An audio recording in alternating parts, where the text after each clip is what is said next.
sebagian kecil masyarakat bahwa itu hari-hari yang momental bagi kemerdekaan OPM, terutama pada tanggal 1 Juli. Mari kita bersatu hati, kita bersepakat dengan melihat kondisi nyata. Hari ini kita ada dan hari ini negeri kita terbangun, bersama-sama kita membangun. Itu merupakan suatu fakta politik, tapi juga fakta sejarah. Karenanya, mari kita bahu-membahu untuk menghindarkan diri dan membangun persatuan dan kesatuan kita dalam rangka membangun kehidupan masyarakat dalam semua aspek kehidupan, guna tegaknya negara yang kita cintai bersama, negara dan bangsa kita, Negara Kesatuan Republik Indonesia.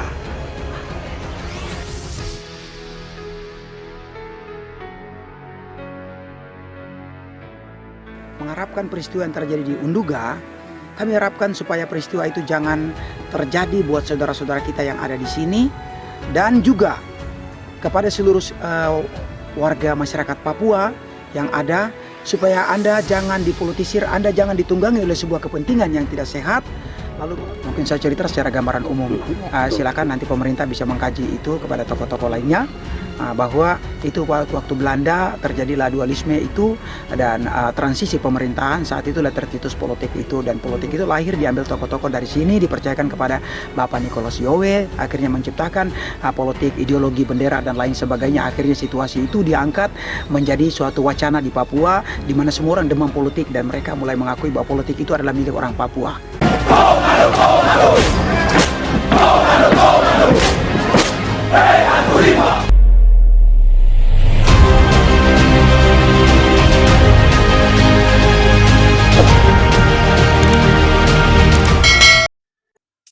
Tokoh Papua tolak peringatan HUT UPM.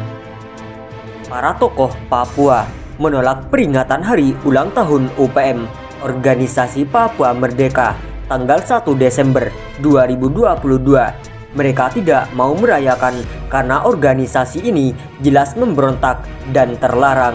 Mereka juga mengimbau warga Papua, terutama mahasiswa, untuk tidak memperingati ulang tahun UPM karena hal tersebut sama saja menjadi pengkhianat bangsa. UPM adalah organisasi pemberontak yang tidak setuju akan hasil pepera penentuan pendapat rakyat yang menyatakan bahwa rakyat Papua ikut Indonesia.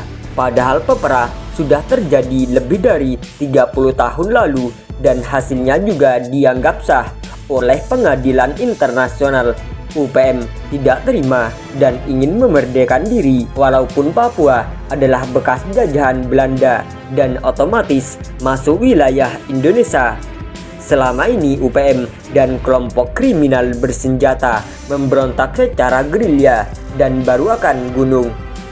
Ketika peringatan hari ulang tahun UPM tanggal 1 Desember, pasukan UPM turun gunung untuk merayakannya sambil memamerkan eksistensi di tengah masyarakat.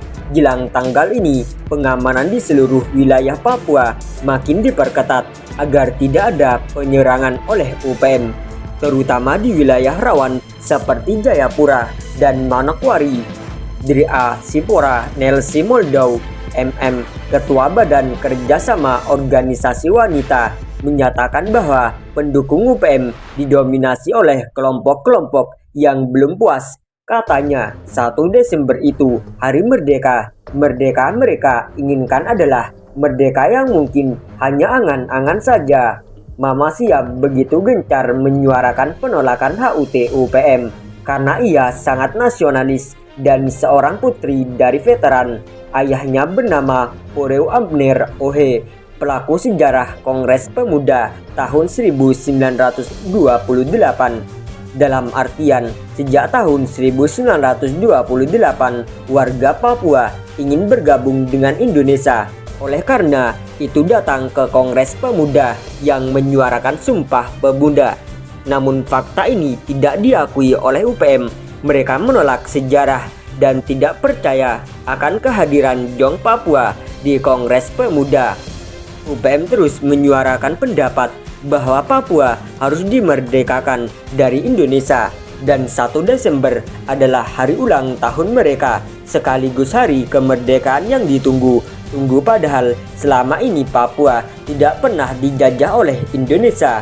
Memang sebelum tahun 1945, Papua yang dulu bernama Irian Barat dijajah oleh Belanda.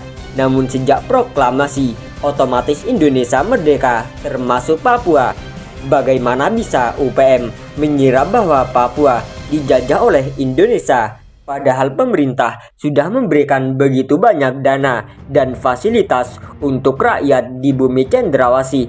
Misalnya jembatan Yotefa, Jalan Trans Papua, Bandara Internasional Sentani, dan lain sebagainya. Hal ini yang perlu dipahami oleh rakyat Papua agar mereka tidak terprovokasi oleh UPM yang selalu menghasut untuk memerdekakan diri. Dera Sipora yang akrab disapa dengan panggilan Mama Sip ini menambahkan anak-anak muda yang aktif menyuarakan Papua merdeka telah dipengaruhi oleh informasi-informasi yang sengaja dipelintir oleh kelompok kepentingan tertentu, baik dari luar negeri maupun di Papua sendiri. Informasi yang dimaksud adalah propaganda dari UPM yang menyatakan bahwa pemerintah pusat ingin mengambil kekayaan alam Papua. Padahal yang benar adalah para investor datang ke bumi cendrawasih untuk proyek kerjasama yang saling menguntungkan. Oleh karena itu, para pemuda jangan mudah terprovokasi hoax dan propaganda dari UPM. Jangan lupakan sejarah bahwa UPM telah membunuh banyak orang asli Papua selama puluhan tahun. Bagaimana bisa mereka mengajak untuk merdeka, sementara orang Papua malah dihilangkan nyawanya dengan kejam.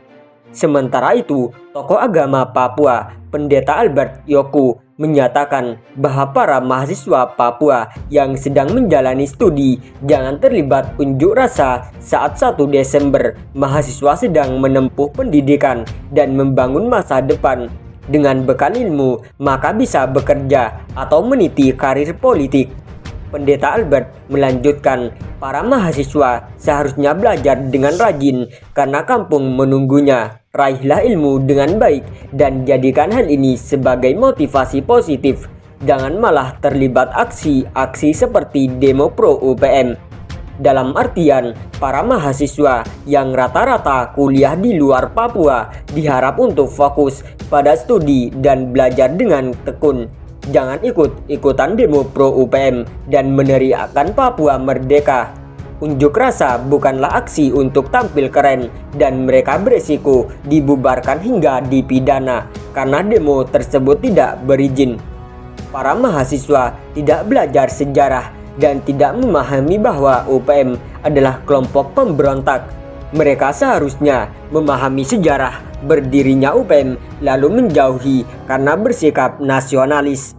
Seharusnya para mahasiswa sangat malu ketika berdemo pro UPM dan menuntut kemerdekaan Papua karena mereka rata-rata bisa kuliah dengan beasiswa otsus yang diberikan oleh pemerintah. Namun sebaliknya, mereka justru menentang pemerintah dan pro ke kelompok pemberontak.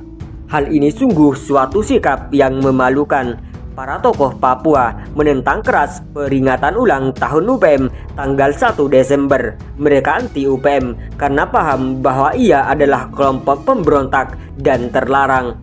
Para tokoh juga mengimbau agar masyarakat dan mahasiswa asal Papua untuk tidak ikut aksi mendukung UPM karena sama saja menjadi pengkhianat negara.